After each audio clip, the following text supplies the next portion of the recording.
The Nature of Predators, Part 65, by Space Paladin 15. Memory transcription subject, Captain Sovlin, Federation Fleet Command. Date, Standardized Human Time, October 23rd, 2136.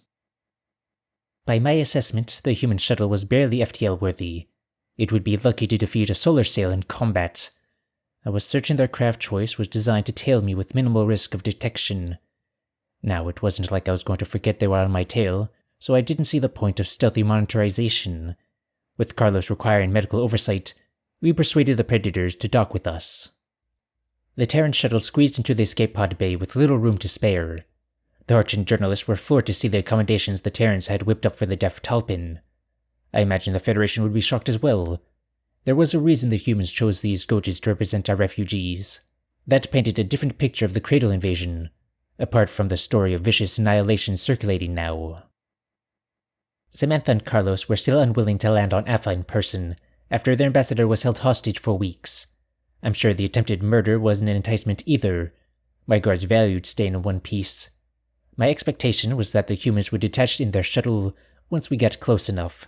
Their little clunker would either hide out until our hopeful return, or they would find their own way back. My read was that they weren't eager to stay around the Federation hub. I know what I'm going to tell the representatives about the humans, but I don't know how to justify my own actions with Marcel. The low hum of the ship's engines pulsed into my paws as I slunk around the humans' personal effects. Samantha had left an unlocked holopad unattended, and I was gripped by the compulsion to scour their internet. We wouldn't have access to the live network hundreds of star systems away from Sol, but there was an archive of what existed before our departure. The guilt strumming away in my skull wondered what the Federation was told about Marcel. I breathed the words aloud as I typed into the search bar. Marcel, human tortured by Gojid. My heart seized scrolling through the results that turned up. After everything I had learned about the Terrans, it made my sins even more terrible. The thought that a predator could share such similarities with us, and that they could truly be our friends, had been fantastical at the time. Why had I not even considered, for a second, that the human captive was innocent? I tapped the video results that claimed to have been shown to the Federation. My claws landed themselves in my mouth, and I chewed with more intensity than ever. Marcel was feeding a prey animal, while a speaker called Noah elaborated on his veterinary aspirations. It was tough to see the life in his hazel irises, the same ones I had seen pleading with me in agony. How could I ever come to terms with the fact that I tormented an herbivore human who found his joy through saving animals? The images switched to close-up images of Marcel's wounds. It broke my heart to see how famished the human looked, and to think about his misery. Tears swelled in my eyes, and mucus oozed from my nose. A few token sobs came out, as the full weight of self-hatred slammed down on me again. Samantha had been right when she told Carlos I didn't deserve cordiality. A clawless hand swept the holopad away from me. Dear God, Sovlin, why would you do that to yourself? Sam, that's not the worst thing you could have sought out on the internet. Perhaps we should be happy, Carlos chimed in. I jumped out of the chair, wiping my eyes on the back of my paw. Samantha's auburn hair looked disheveled, and my willfulness transitioned to concern. I hadn't seen the female eat anything, which was compounding a lack of self-care and sleep. The reason why she was grief-stricken was obvious now. We had to be certain she wouldn't make any hasty decisions with such a tenuous mental state. What is the worst thing, Carlos? Predation? Xenophobia? I asked. The male guard snorted. No, forget about it. You're going to give the holopad back to Sam, and promise never to tinker with our things again. Sorry. I needed to remember what I've done. I was starting to feel almost normal. With you and the Harchin, it felt like I was with my old crew, but that life is gone. I don't deserve happiness. It's time to move on, Sovlin. Samantha showed a rare hint of sympathy, curling her lips in a way that didn't seem hostile. You can honor Marcel by doing something good when you land on Alpha today. But you fucked up bad.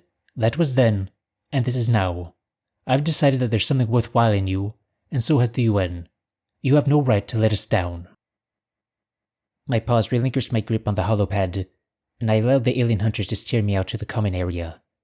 Somehow, Samantha's rough words were comforting. She reminded me I had a purpose here far beyond myself. Every living creature on this side of the galaxy, Slanik, Marcel, my guards, the Goji refugees, was depending on me. The entire Federation would be disbanded and slaughtered if I didn't disprove the Arc's deceit with conclusive evidence. It would be a travesty for them to flip the script and masquerade as the original victims in this mess. Whatever my past failings were, penance wasn't as important as stopping the humans from forging this unholy alliance. I need to save the Terrans from vengeful temptation. The species who liberated a cattle ship and bashed Arxer prisoners over the head is still in there. Finding justice for my first officer's death was an urgent consideration too. Russell lost his life, per the human's dossier, after helping Marcel escape my clutches. The Kolshian Commonwealth had proved themselves a menace to the Federation and our forms of diplomacy. Someone needed to put an end to their treachery before more innocents turned up dead. This was personal to me now, and I wanted to see the masterminds hang. The Harchin journalists were dotted across the common area with scribbles and notes strewn everywhere. Selene looked concerned as she noticed my stifling and bleary eyes. I knew the journalists were worried the predators were intimidating me or throwing their weight around. It was all I could do to delay any interrogation of Samantha with her fragile state.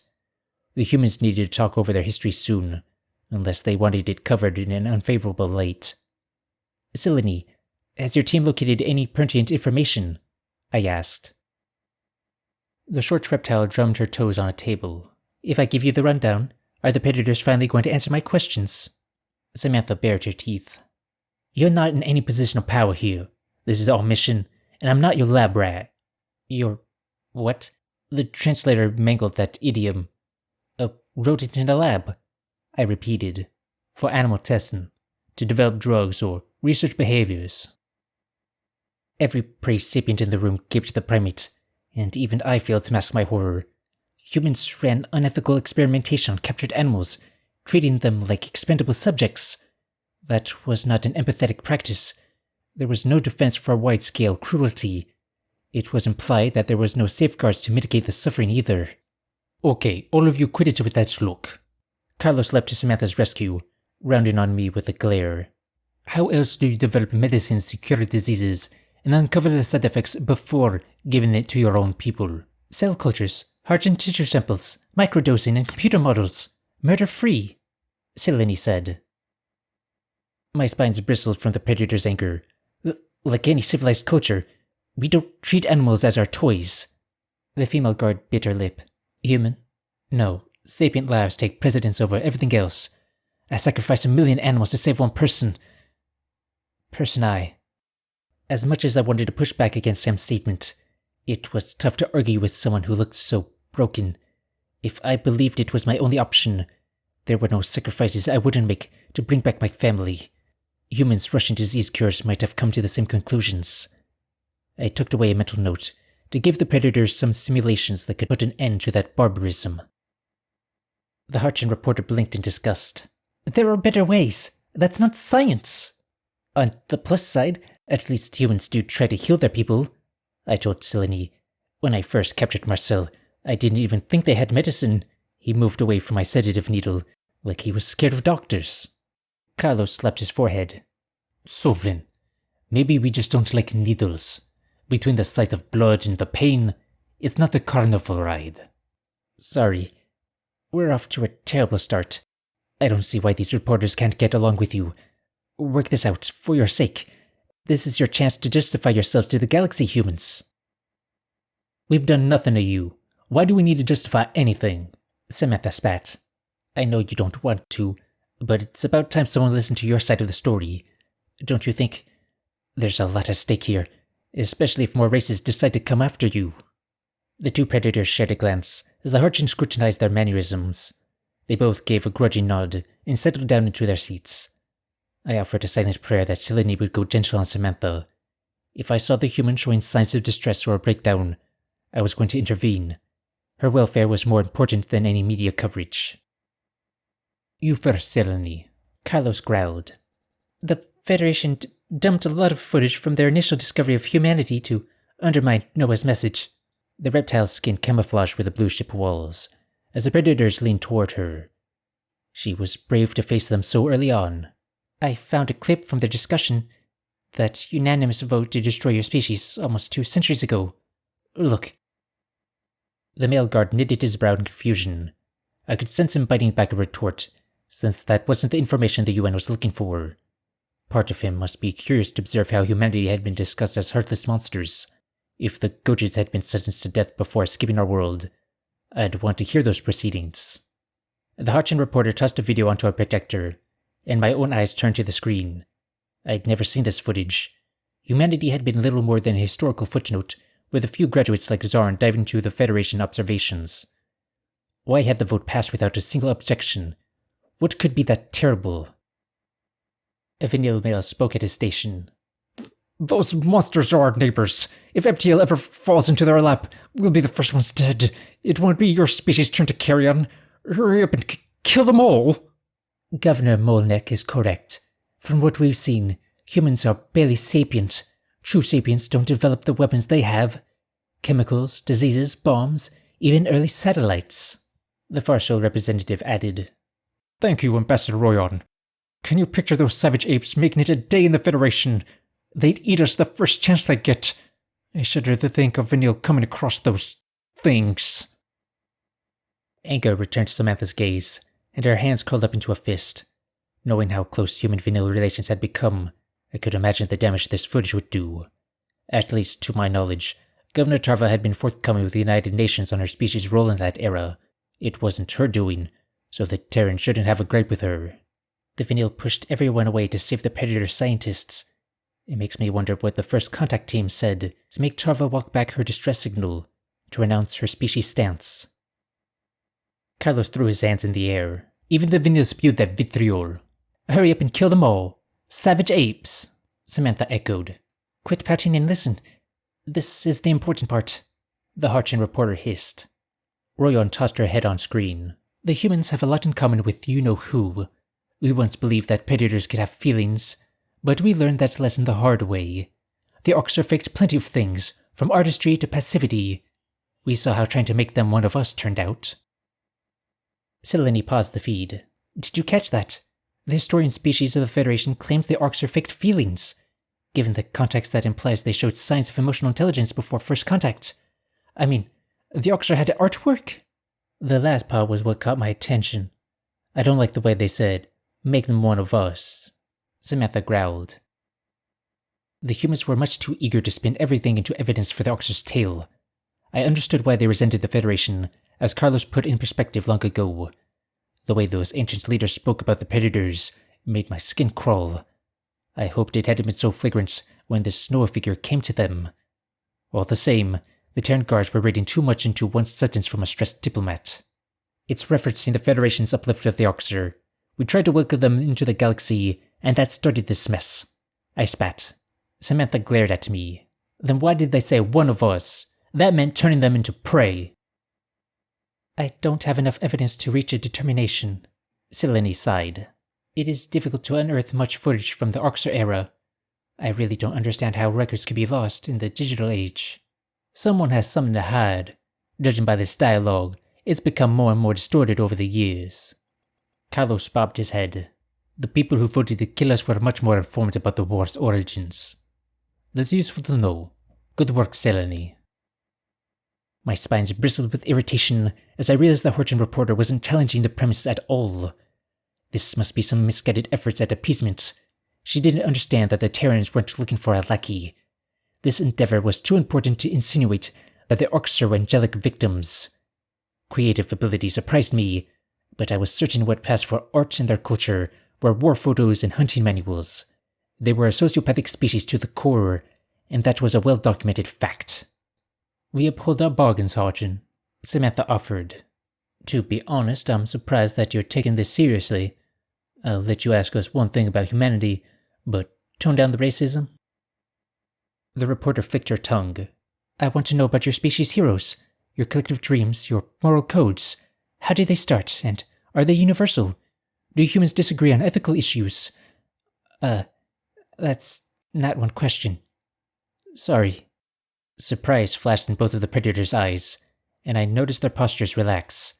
Carlos studied Selene with newfound interest, perhaps reassessing her journalistic acumen. Her query was a question I was interested in myself.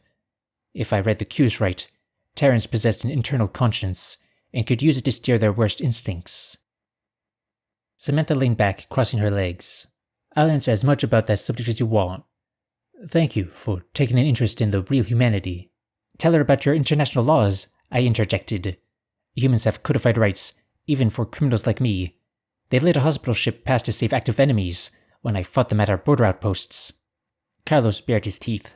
That's not an awful idea for once, Sovlin. For all that talk about warfare, we've built rules signed by every modern nation to prohibit attacks on civilian populations to ensure that combatants receive humane treatment. Rights the Federation denied us, Samantha noted. You could sum up human morality in one statement. We call it the Golden Rule. Do unto others as you wish to be done unto you. The Harchan reporter palmed her chin and thought. Traces of fear lingered in her gaze, but I could tell she was listening to their words. That was a lot more than most people would attempt. I'm glad that I was right about her giving them an honest shot. Selene squinted at the duo. Does that still apply? To anyone willing to return the courtesy, sure. But humanity isn't itching to be the galaxy's punching bag, Samantha replied. The Federation broke that rule first. Sam, if I can call you that, the way we have all talked about you is terrible.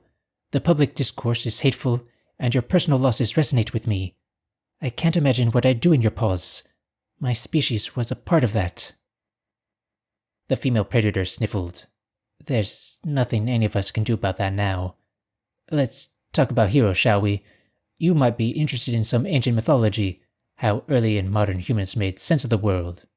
Selene hesitantly rose to her feet and dragged her chair alongside the humans. I could see the tears swelling her eyes, alongside the acceleration of her breathing. Her slender arms were shaking, but she situated herself by the humans. She reached out a trembling appendage, offering Samantha a tissue. The UN guard took it deftly and dabbed at her eyes. I'd like that.